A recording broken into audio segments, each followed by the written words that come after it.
Silver owners are staring at a gap right now, and most of them are reading it exactly backwards. Gold has been sprinting. Silver has been sitting. The distance between the two metals has been stretching wider on the chart. And everywhere you look, somebody is whispering that the gap is a warning, that silver is broken, that the white metal missed the train, that the smart move is to quietly get out before it gets worse. If you own silver and that widening gap has been eating at you every time you check your account, I want you to hold still for the next few minutes, because I am going to show you what that gap has actually meant every single time in history it has opened this wide. Here is the answer the title promised, right up front, no games. Yes, the gap is real. Silver has lagged gold's latest leg badly, and the space between them has stretched well past what has been normal in the modern era. But in my years in the gold and silver world, I have never once watched a stretched gap between gold and silver resolve by silver fading into irrelevance. It resolves the other way. A widening gap between gold and silver is not a verdict on silver. It is a coiled spring. The last time this gap blew out to the widest reading in recorded history, silver did not die. It turned around and did in a handful of months what gold had needed years to do. That is the whole video in one sentence. Do not sell into this gap. Now, let me earn that sentence, because the proof is better than the claim. The gap has a proper name, and understanding it is the first pillar. It is called the gold-silver ratio. Simply, how many ounces of silver it takes to buy 1 ounce of gold. When that number is low, silver is expensive relative to gold. When it is high, silver is cheap relative to gold. And history has strong opinions about where that number belongs. The men who wrote America's first coinage law in 1792 fixed it near 15 to 1. At the great metals peak in 1980, it compressed to around 17. For most of the modern era, it has drifted in a band somewhere in the 50s and 60s. So when the ratio stretches far above that band, when it takes a small mountain of silver to buy a single ounce of gold, the market is not telling you silver is finished. It is telling you silver has become historically, unusually cheap against the one asset the whole world agrees is money. Now, watch what happened the last time this exact setup appeared, because this is the spine of everything I am going to tell you. In the panic of 2020, when markets seized up and the whole financial system held its breath, the gold-silver ratio did something it had never done in all of recorded history. It spiked toward 125 ounces of silver for a single ounce of gold, the widest gap ever measured. And the commentary at the time sounded exactly like the commentary you are hearing in this stretch. Silver is dead money, silver missed the move, gold is the only metal that matters. People sold. And then the spring released. Over the following months, silver nearly doubled off its low, one of the most violent moves of that entire period, and the ratio came crashing back down as the gap slammed shut. The people who sold into the widest gap in history sold the cheapest silver relative to gold that anyone had ever been offered. The gap was not a verdict. It was stored energy, and the ones who read it as a verdict paid the bill. I want to make this human, because charts do not lose sleep. People do.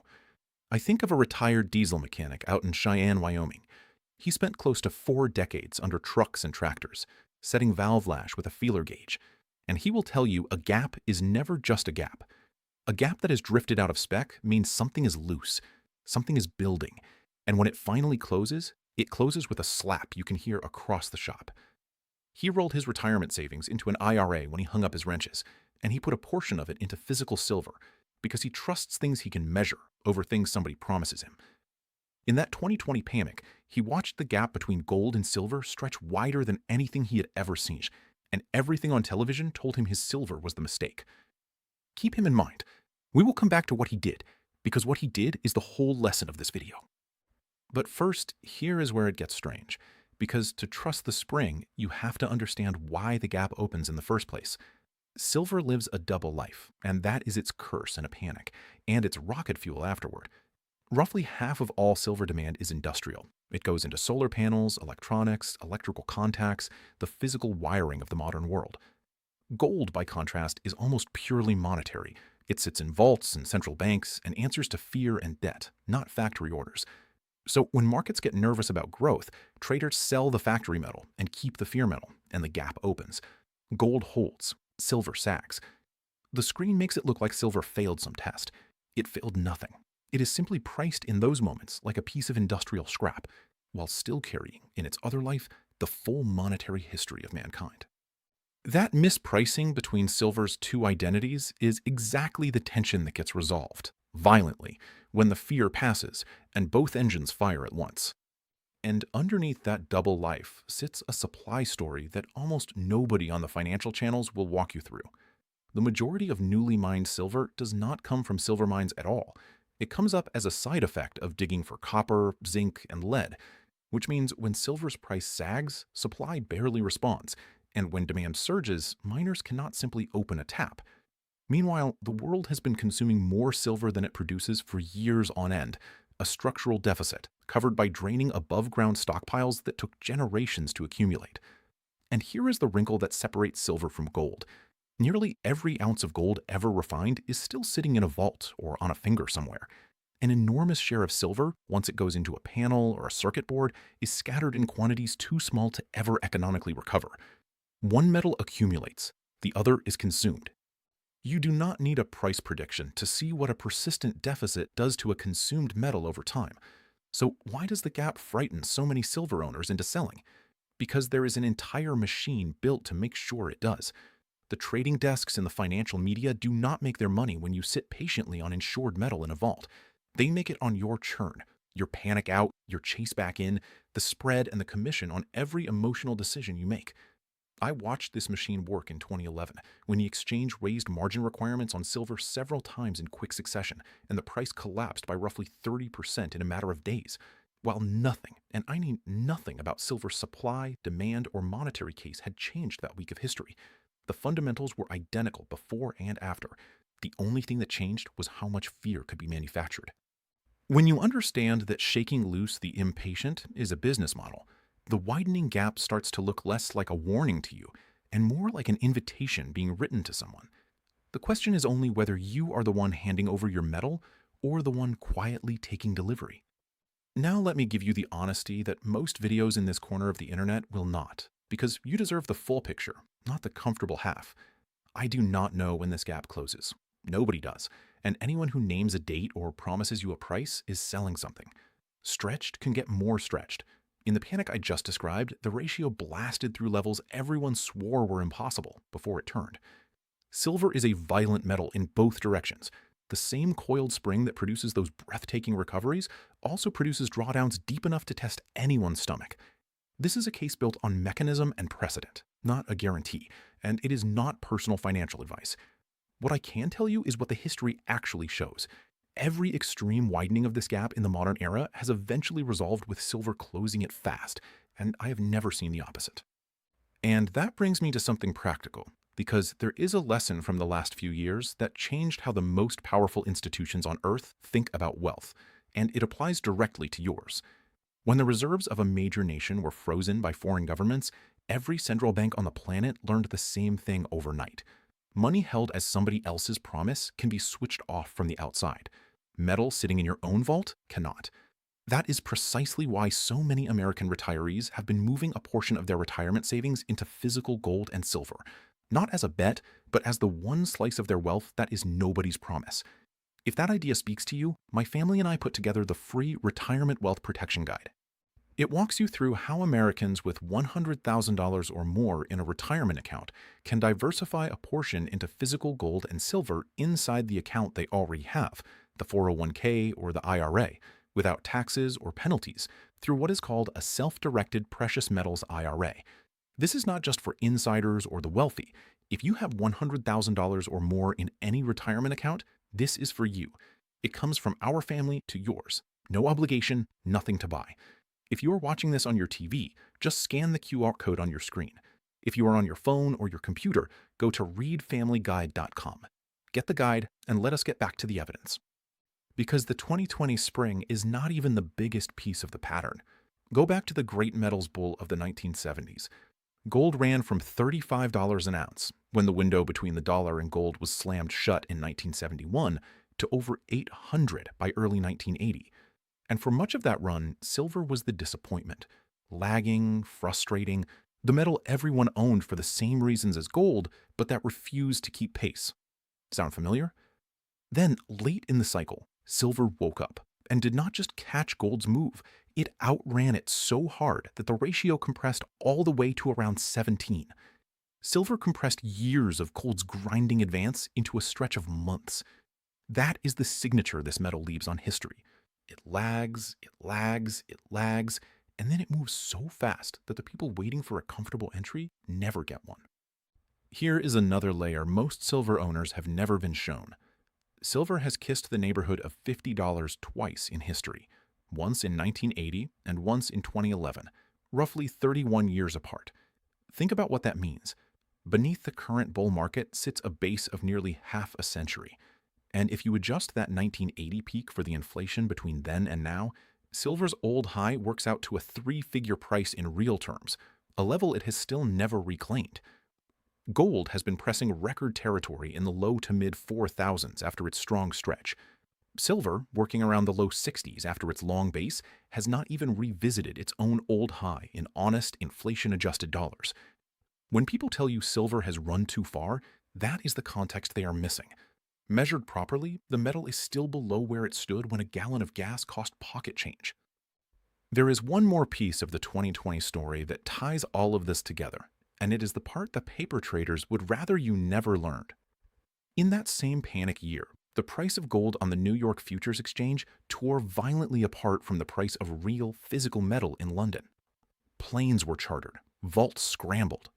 For a stretch, the paper claim and the actual bar were not the same product at the same price, and the market said so out loud. Rare moments like that expose the quiet secret of the metals markets. There are far more paper promises circulating than there are deliverable ounces standing behind them. Most of the time, the game works.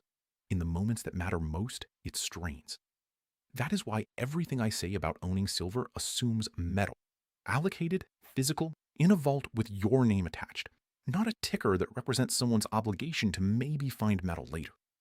Now watch what the biggest players on Earth have been doing while the gap widened, because their actions are louder than any commentary. Central banks, the institutions that print the paper currencies, have been buying gold at a pace of more than 1,000 tons a year for several years running, roughly double their pace of the prior decade, and the buying accelerated sharply after that reserve freeze I told you about. The accumulation has been so relentless that gold has overtaken the euro as the second largest reserve asset on the planet, behind only the dollar itself. Let that sink in.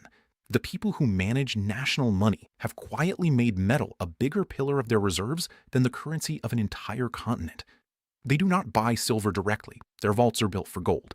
But the force driving them, the erosion of trust and promises, does not stop at gold's edge. It spills downhill. And silver is a market so small, compared to gold, that when monetary demand spills into it, the door it must squeeze through is the width of a keyhole. But here is the part almost nobody gets to, and it is the sharpest tell of all. Look at who is positioned on each side of this gap. The fast money funds, the trend chasers, have been crowding the gold headlines because gold is where the excitement is. Meanwhile, in the silver market, the reported positioning has shown commercial players quietly accumulating while the speculative crowd looks the other way. The registered silver available for delivery on the COMEX and the freely available metal floating in London's vaults have been drawn down over recent years. Metal has been flowing east, where buyers in China have at times paid stubborn premiums over the Western price to secure physical supply. A handful of large banks sit on concentrated short positions in silver futures, paper commitments that grow more interesting the scarcer deliverable metal becomes. None of this guarantees anything about the next month. All of it describes a market where the patient side of the table is stacking metal, while the loud side of the table writes silver's obituary. In my experience, when the obituary and the accumulation happen at the same time, believe the accumulation. So let me take you back to that diesel mechanic in Cheyenne, because in the spring panic of 2020, he faced exactly the decision some of you are staring at in this stretch. His silver had sagged while gold held. The gap on his screen was the widest ever recorded. His brother-in-law told him to dump the silver and consolidate into gold, or better yet into cash, and he told me later how he thought it through, in the only language 40 years of engines had taught him. When the lash is way out of spec, you do not throw away the engine. You brace for the slap when the gap closes. He held. He did not add recklessly. He did not sell in fear. He simply refused to hand his metal to whoever was on the other side of that panic. Within months, his silver had nearly doubled off its low. The ratio had come crashing back toward Earth, and the obituary writers had moved on to writing obituaries for something else. He did not outsmart anyone. He just refused to be the churn. Which brings me to the practical beat. How to think about your own position, in principles, not prescriptions. First, size your metal so that no shakeout can ever force your hand. The right amount is the amount you can watch sag without your sleep sagging with it. Second, own the real thing, because the 2020 split between paper and physical was a warning shot, and warning shots are gifts. Third, never ever sell into a stretched gap. If the ratio's entire history says silver is abnormally cheap against gold, selling silver at that exact moment is volunteering to be the person history laughs at. And fourth, understand that the gap itself is information. Seasoned metals holders have long used a wide ratio as the signal to favor silver and a narrow one to favor gold. Not because it works on any schedule, but because over full cycles, the spring has always eventually snapped back. And here is the honest urgency, without a fake deadline attached. The repricing of silver will not be announced in advance. There was no press conference before silver nearly doubled in 2020. There was no memo in 1979 telling savers the lagging metal was about to compress a decade of catch-up into months. The institutions are already positioned, the central banks in gold, the commercial accumulators in silver, while the mainstream still files the white metal under industrial commodities and moves on. By the time the evening news discovers silver, the gap you are looking at right now will be gone. The discount will be gone with it, and everyone will agree it was obvious. The entire advantage of the ordinary retiree in this story is simply this. You are allowed to look at the feeler gauge before the slap and act while everything still feels quiet. If you have made it this far, you are exactly the kind of person I built the free retirement wealth protection guide for. Because holding through a gap like this takes conviction, and conviction comes from understanding, not hope. The guide shows American retirees with $100,000 or more in a retirement account how to protect and diversify a portion of their hard-earned wealth into physical gold and silver inside the account they already have. No taxes, no penalties. The self-directed precious metals IRA done properly. And this is bigger than any one market cycle. It is about what you pass down. The wealth you built over a lifetime of work is also your children's inheritance and your grandchildren's head start. And a portion of it held as real metal is the part no institution can freeze, dilute, or promise away. For viewers with $100,000 or more who get the guide and mention they watched this full video, we also offer a free one-on-one educational web conference, a real conversation, no pressure, where you can ask everything this video raised. And the honest reason to do it now rather than someday, the best time to position is precisely while the gap is wide, the mood is doubtful, and nothing feels urgent. Because that quiet is what the opportunity looks like from the inside. From our family to yours, no obligation, nothing to buy. If you are watching this on your TV, just scan the QR code on your screen. If you are on your phone or your computer, go to readfamilyguide.com. So let us end where we started, in that shop in Cheyenne, with a feeler gauge in a steady hand. A gap is never just a gap. Out of spec means energy is building, and the wider the lash, the louder the slap when it finally closes. Silver owners are watching a major gap open. The title told you that, and it is true. But the gap is not the market telling you silver failed. It is the market showing you, in plain sight, the most stretched spring it knows how to make. Every time in recorded history this gap has opened this wide, it has closed fast, and it has closed in silver's favor. Do not hand your metal to the people writing its obituary. Hold the line, stay measured, and let the spring do what springs do.